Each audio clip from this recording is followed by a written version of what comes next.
शिव जी को विधि विधान से पूजा करके नहीं बल्कि सिर्फ सच्चे भाव से प्रसन्न किया जा सकता है।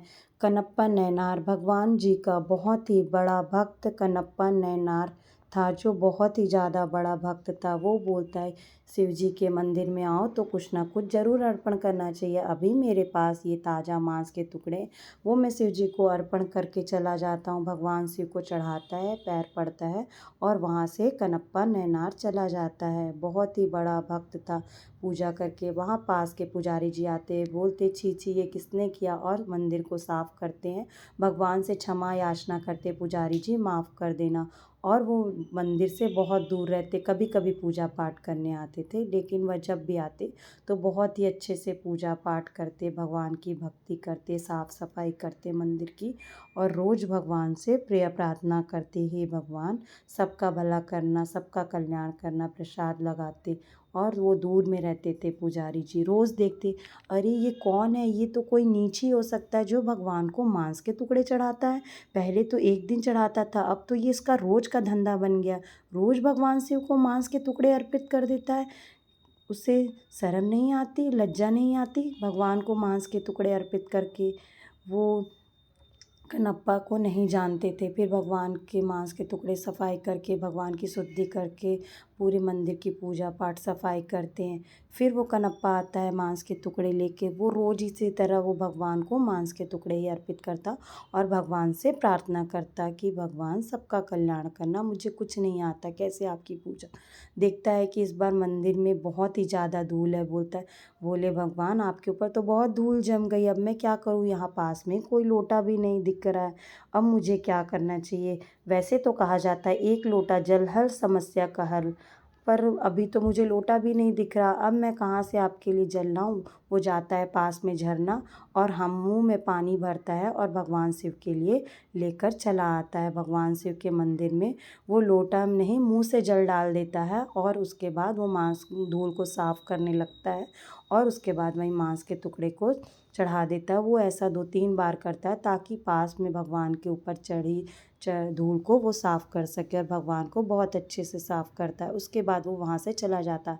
इतने में फिर पुजारी जी आते, बोलते, हे भगवान पहले तो ये आदमी मांस के टुकड़े चलाता था, अब भगवान के ऊपर थूक कर भी चला गया, इसे ज़रा भी लज्जा नहीं आती, कौन है ये नीच पाखंड, मुझे तो समझ नहीं आ रहा, मैं क्या करूँ। फिर वो भगवान की शुद्धिकरण करता है, भगवान को जल, स्वच्छ जल चढ़ाता है और उसके बाद अच्छे से गंगा जल चढ़ाकर उनकी अच्छे से पूजा करता है। ओम नमः शिवाय, ओम नमः शिवाय, ओम नमः शिवाय। भगवान से क्षमा याचना मांगता है, बोलता है भगवान।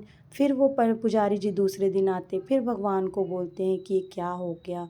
पूरे बोलते हैं माफ़ कर दो भगवान, अब तो ये रोज़ आपके ऊपर थूक कर चला जाता है और मांस के टुकड़े भी चढ़ा कर चला जाता है। मैं तो इस वजह से परेशान हूँ, ये कौन है, मुझे तो कुछ नहीं पता, इसे माफ़ कर दो भगवान, ये नासमझ है, पर मैं क्या करूँ।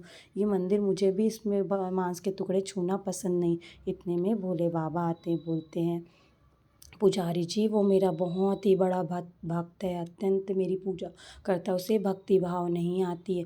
आप एक ऐसा काम करना, आप उसे झाड़ियों के पीछे छुप कर देखना कि वो मेरी भक्ति कैसे करता है। उसे कुछ नहीं आता फिर भी वह मेरी भक्ति करता है। उसे नहीं पता कि मांस के टुकड़े नहीं चढ़ाना, फल फूल नहीं चढ़ाना, उसे मेरी भक्ति के बारे में कुछ नहीं पता, फिर भी वो मेरी सच्चे मन से पूजा करता है और मुझे बहुत अच्छा लगती है उसकी भक्ति देखना। आप भी देखना उसकी भक्ति एक दिन।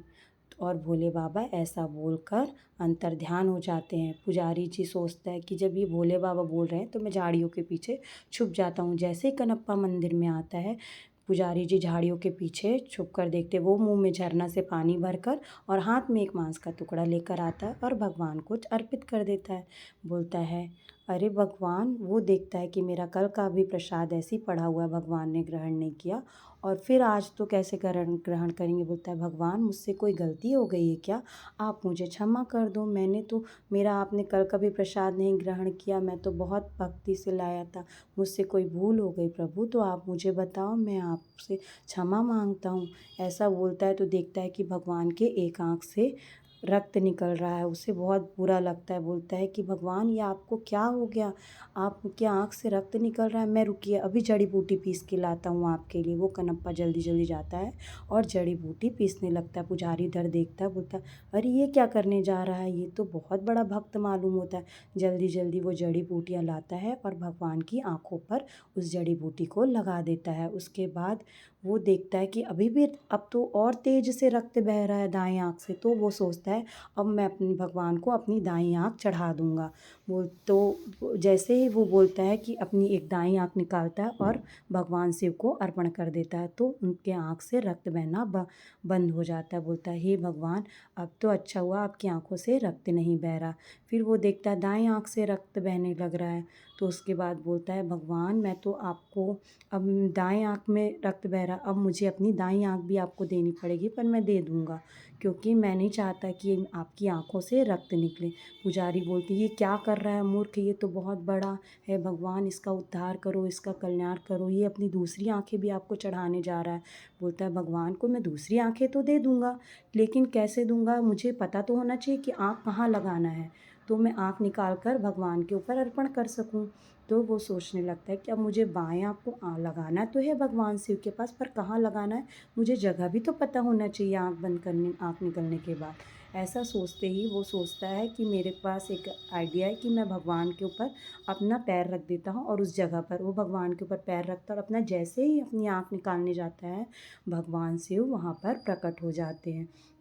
भगवान शिव बोलते हैं कनप्पा तुम्हें इसकी कोई ज़रूरत नहीं, तुम्हारी भक्ति से मैं बहुत खुश हूँ, बहुत प्रसन्न हूँ और तुमने इतनी अच्छी भक्ति की।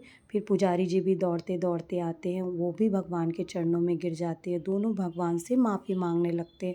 बोलते हैं देखा इसकी भक्ति, इसमें ना छल है ना कपट है। लोग आते हैं मंदिर में बोलते हैं मुझे ये देना वो देना, लेकिन इसने सच्चे मन से मेरी भक्ति की, इसकी भक्ति से मैं बहुत प्रसन्न हूँ। पूरी दुनिया तुम्हें कनप्पा नैनार के नाम से जानेगी, तुम्हारी भक्ति से मैं बहुत प्रसन्न हूँ, आगे चल के तुम्हारा बहुत नाम होगा। तुमने मेरी भक्ति की है, मुझे बहुत अच्छा लगा, पूरी दुनिया तुम्हें कनप्पा नैनार के नाम से जानेगी। हर हर महादेव बोल के भगवान से पुजारी माफ़ी मांगता है और कनप्पा भी भगवान के चरणों में गिर जाता है। भगवान उसकी दूसरी आंखें भी दे देते हैं और वो खुशी खुशी भगवान मेरा उद्धार कर दो, मेरा कल्याण कर दो। भगवान शिव Oh तो बहुत my भोले हैं, सबका God. ख्याल रखते हैं। हर हर महादेव।